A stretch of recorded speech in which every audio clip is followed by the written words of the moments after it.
É isso aí, estamos aqui com Gabriel Oliveira. Seja muito bem-vindo mais essa noite. Meu sobrinho aqui que sempre está participando conosco aqui. Nos bastidores ali, Lê Oliveira também, ó. Gabriel Oliveira e Lê Oliveira.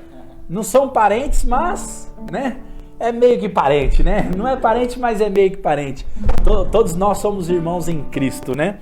E temos um convidado especial aqui, mas ele vai ficar aqui no segundo bloco. Nós vamos ler um pouquinho da ficha dele para vocês, mas vamos dar início aqui ao nosso tema de hoje, né? Bom, vamos lá. Eu tinha preparado para falar sobre São José, né? Eu tinha preparado para falar um pouco da história de São José. Na verdade, para falar de São José, nós iremos levar aproximadamente de 2 a 3 programas.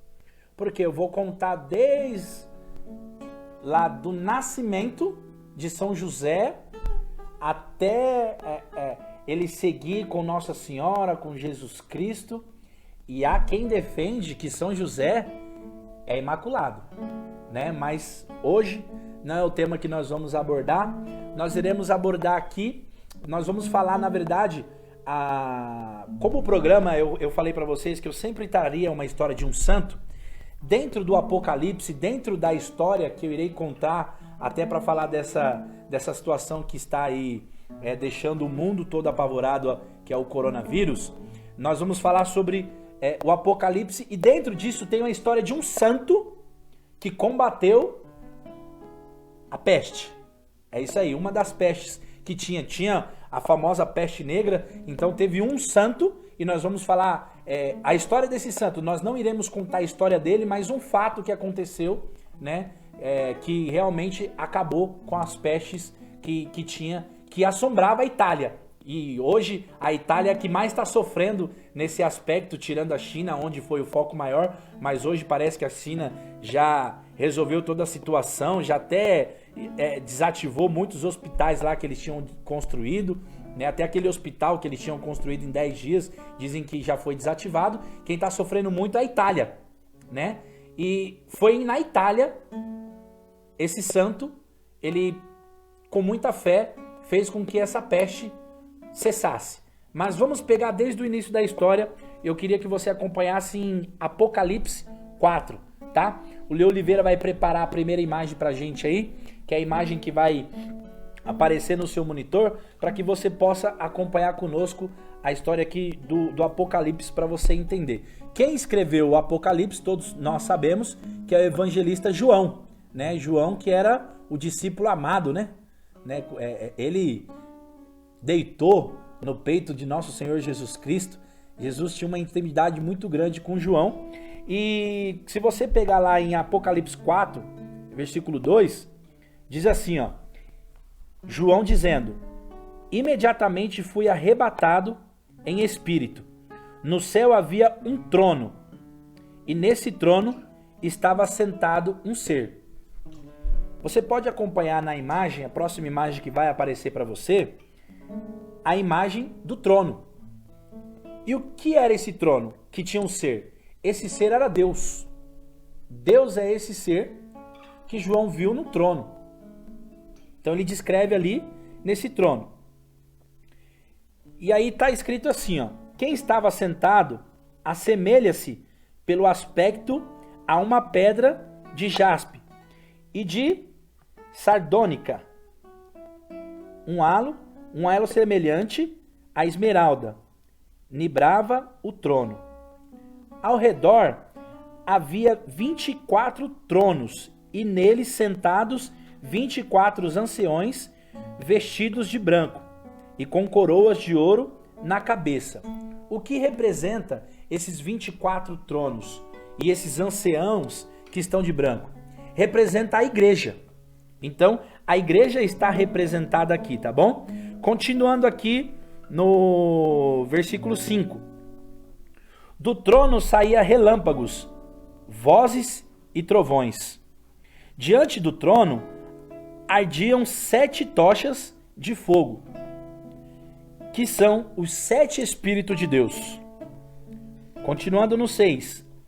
Havia ainda diante do trono um mar limpo, como cristal. Diante do trono e ao redor, 4 animais vivos, cheios de olhos, na frente e atrás. E aí você já vai ver essa imagem que vai aparecer para você desses 4 seres. E o que esses 4 seres são representados?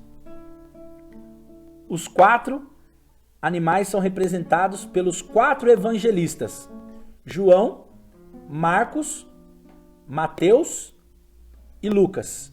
São os 4 evangelistas. E eu aprendi hoje, inclusive com o nosso convidado, que o mapa do nosso Brasil, o desenho do mapa do nosso Brasil contém esse desenho aí, ó, dos animais representados os 4 evangelistas. Mas isso é um estudo mais profundo, depois nós podemos aprofundar com vocês esse assunto, mas não é o assunto de hoje, tá bom?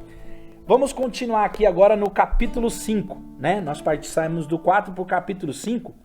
No capítulo 5, diz assim, ó: João falava do livro que ninguém conseguia abrir e chorava por isso. Tinha um livro no Apocalipse que ele precisava ser aberto, mas só que ninguém conseguia abrir esse livro, né? Tratava-se um livro que foi escrito por fora e por dentro. A parte de fora corresponde ao sentido literal e histórico, e ao passar que a parte de dentro diz a respeito o sentido alegórico, ou seja, isto é, aquela compreensão mais profunda dos acontecimentos que conhece e o significado em Cristo. Isso está lá no Catecismo da Igreja Católica, no Catecismo número 117, tá bom? Por isso, ele é a chave e é o único que pode abri-lo. Quem é que poderia abrir esse livro? O único é o Cordeiro Imolado. O Cordeiro Imolado, que é o nosso Senhor Jesus Cristo.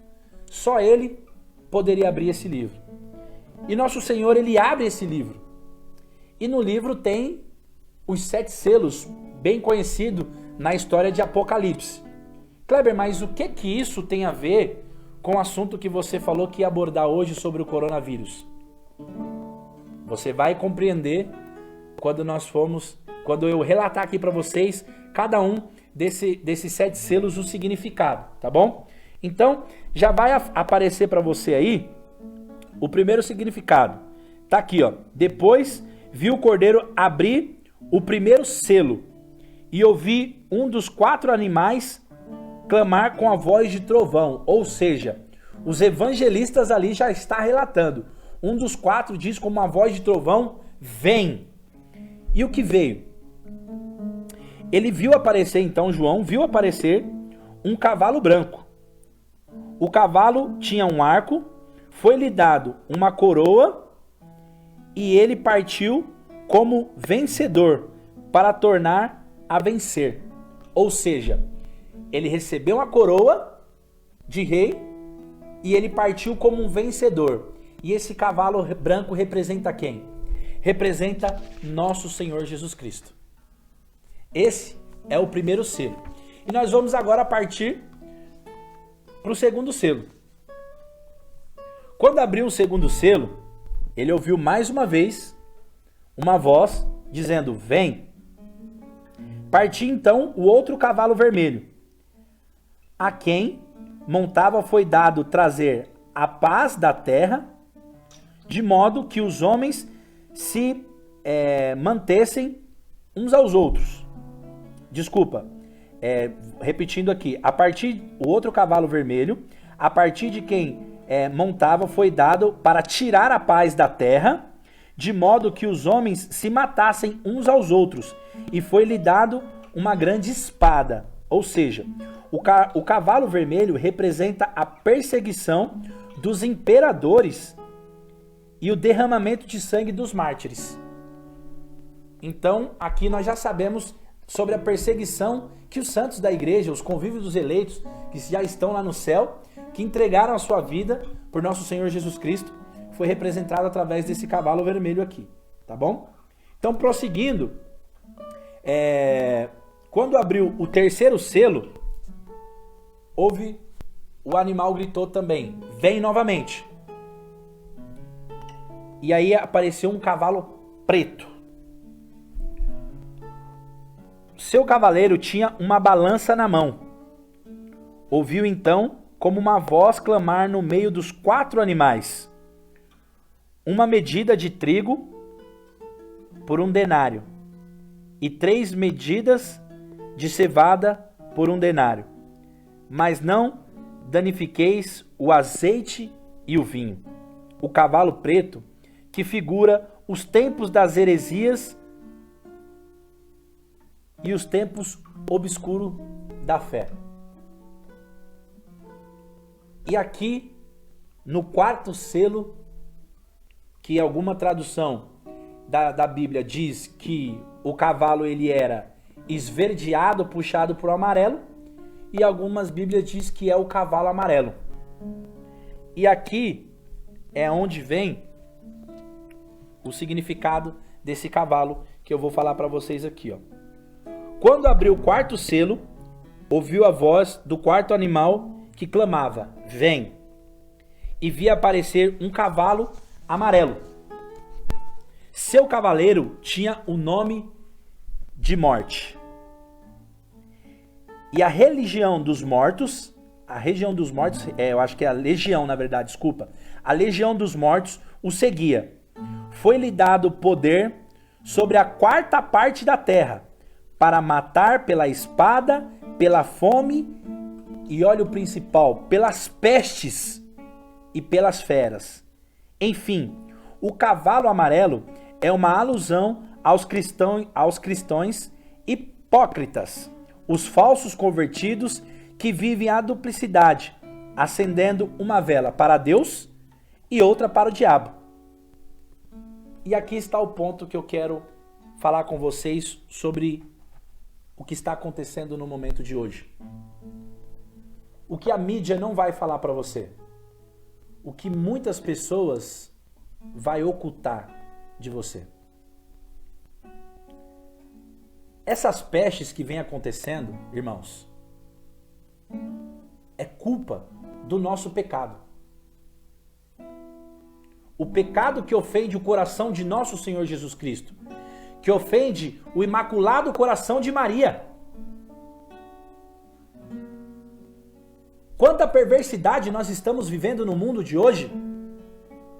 Jovens se entregando às drogas, a pornografia solta através das vestes, jovens seminuas, mulheres casadas seminuas. Os jovens se acabando na bebida, pais de família se entregando a jogos, as pessoas esquecendo de rezar, cristãos que vão à igreja e não rezam o terço, que não tem fé, que não tem mais o escapulário, não usa mais o escapulário, que é uma proteção de Nossa Senhora do Carmo, não acredita na medalha milagrosa de Nossa Senhora das Graças. E as pessoas hoje têm medo de morrer. E você sabe por que nós temos medo de morrer, irmãos? Nós temos medo de morrer porque nós não sabemos o que vai acontecer com a nossa alma. Então nós entramos em pânico quando acontece uma peste. Porque nós estamos com medo de ir para o inferno. E desculpa, meu sacerdote, eu amo vocês, rezo por todos vocês. Mas hoje, existem pessoas que precisam se converter, pessoas que se convertem através da confissão, e nós estamos com medo de uma peste e cancelando a confissão. E se essas pessoas vierem a falecer agora com pecado, quem vai responder por essas almas?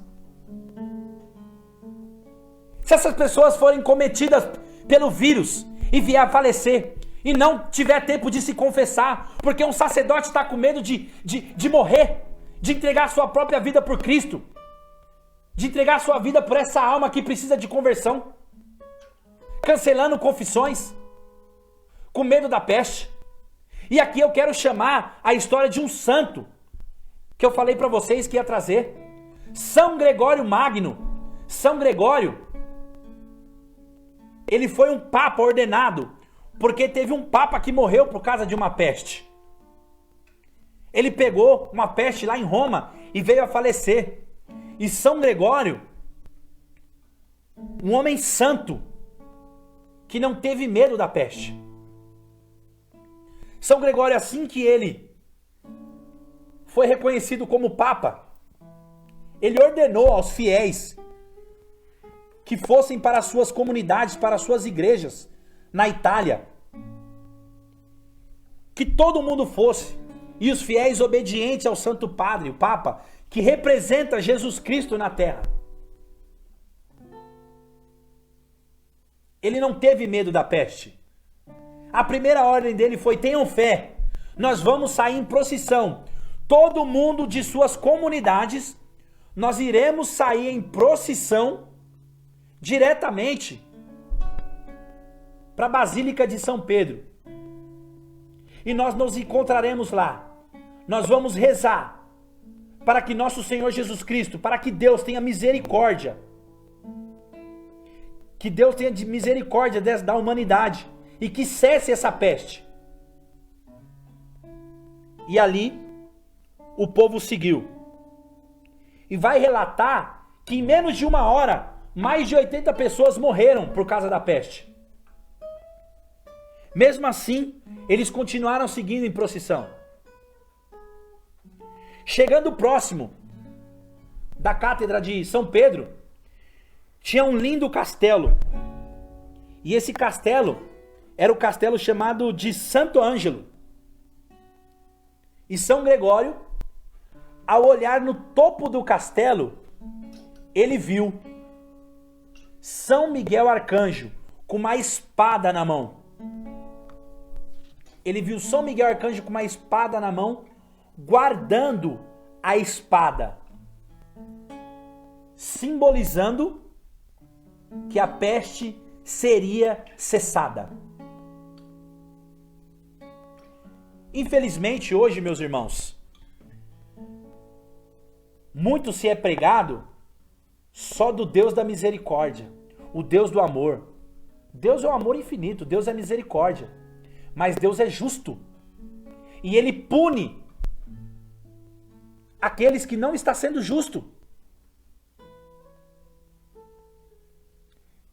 Pare para pensar, irmão, nos tempos que nós estamos vivendo hoje, se verdadeiramente nós estamos sendo justos para com Deus, se nós estamos fazendo o que Nossa Senhora pediu em Fátima, para que nós rezássemos o rosário todos os dias. Nós, irmãos, às vezes nós rezamos 1/3 com sono, cansado, 15 minutos. Um rosário leva 1 hora para se rezar um rosário completo. O mistério luminoso, ele foi constituído depois. Mas reze o rosário, mistério gozosos, mistério dolorosos, mistério gloriosos, que você está rezando o rosário. É a força para combater a peste. E nós temos medo.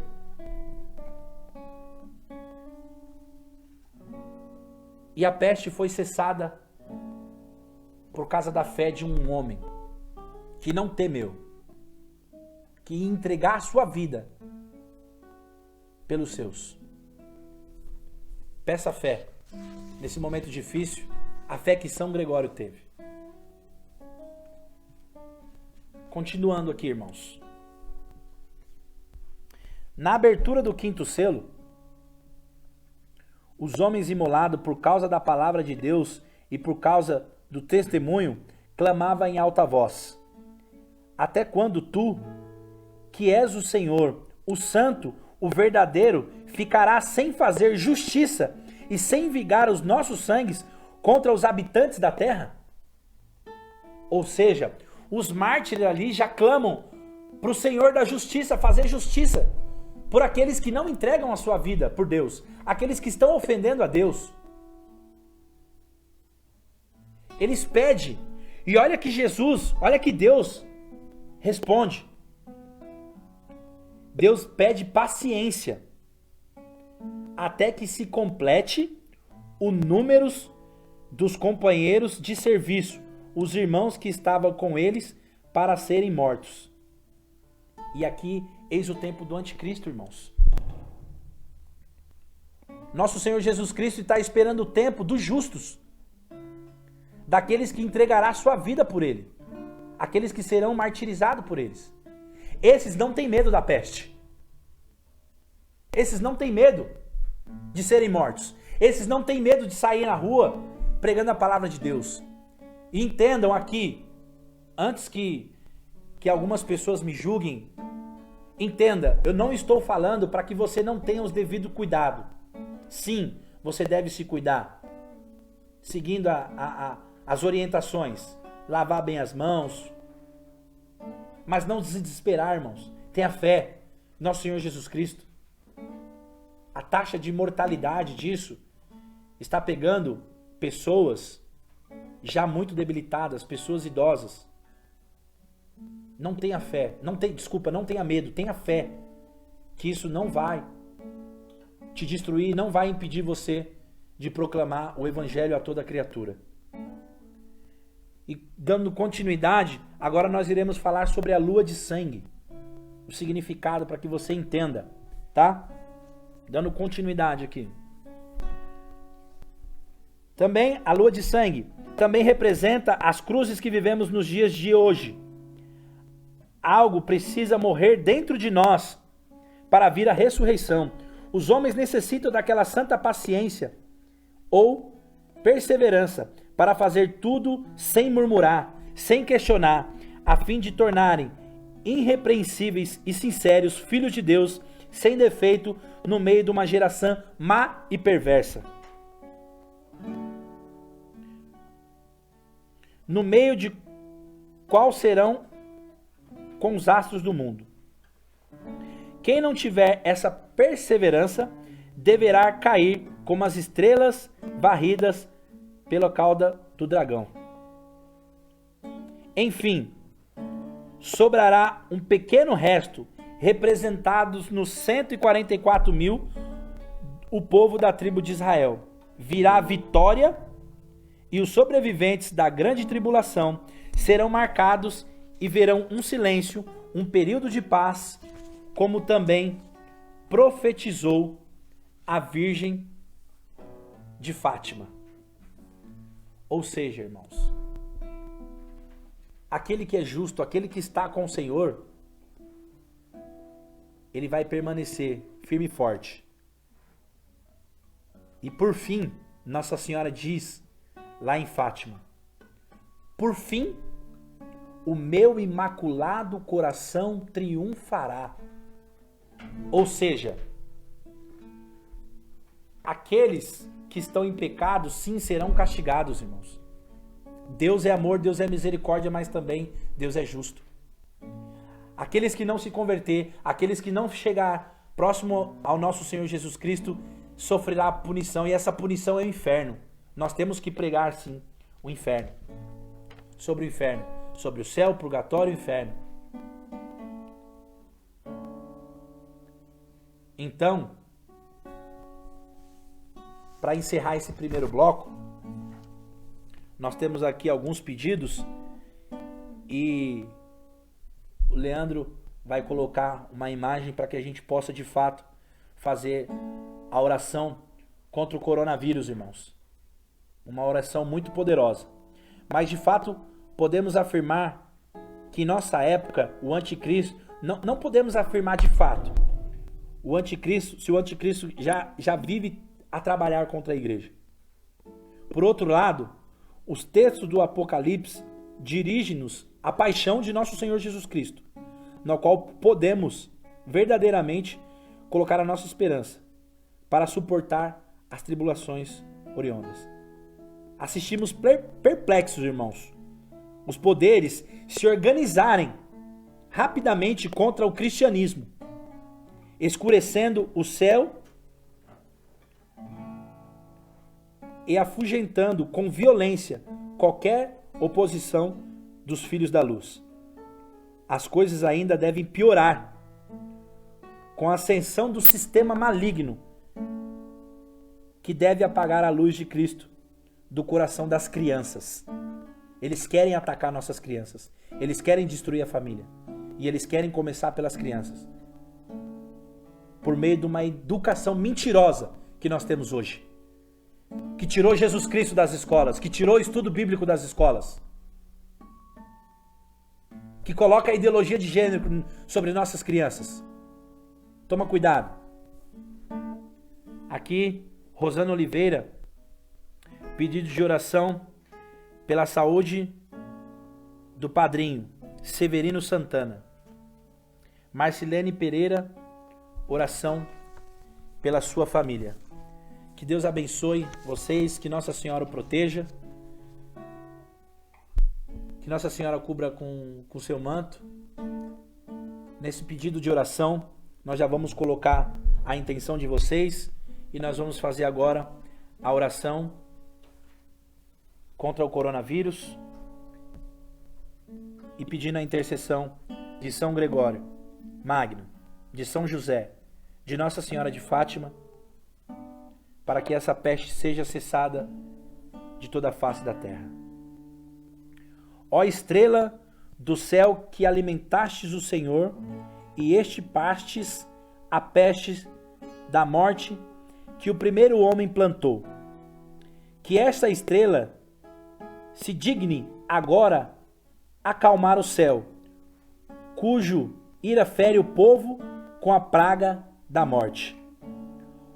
Ó piedosíssima estrela do mar, socorrei-me da peste.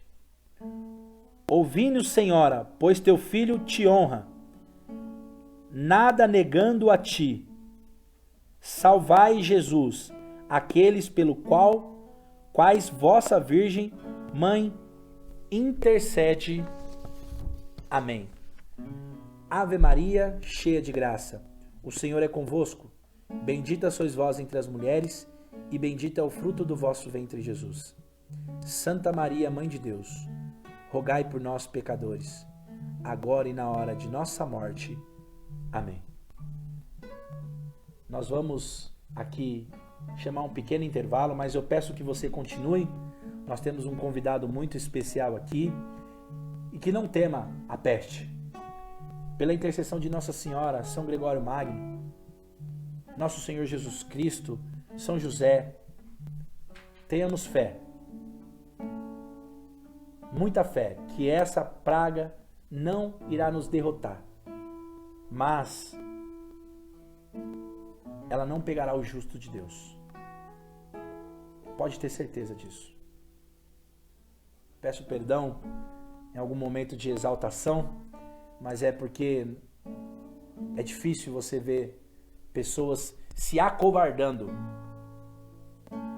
pessoas sendo omissas para com a palavra de Deus, para com os mandamentos de nosso Senhor Jesus Cristo. Deus abençoe. Enquanto isso, nós iremos cantar o refrão: nada poderá nos abalar, pois nossa força e vitória tem o nome e é Jesus.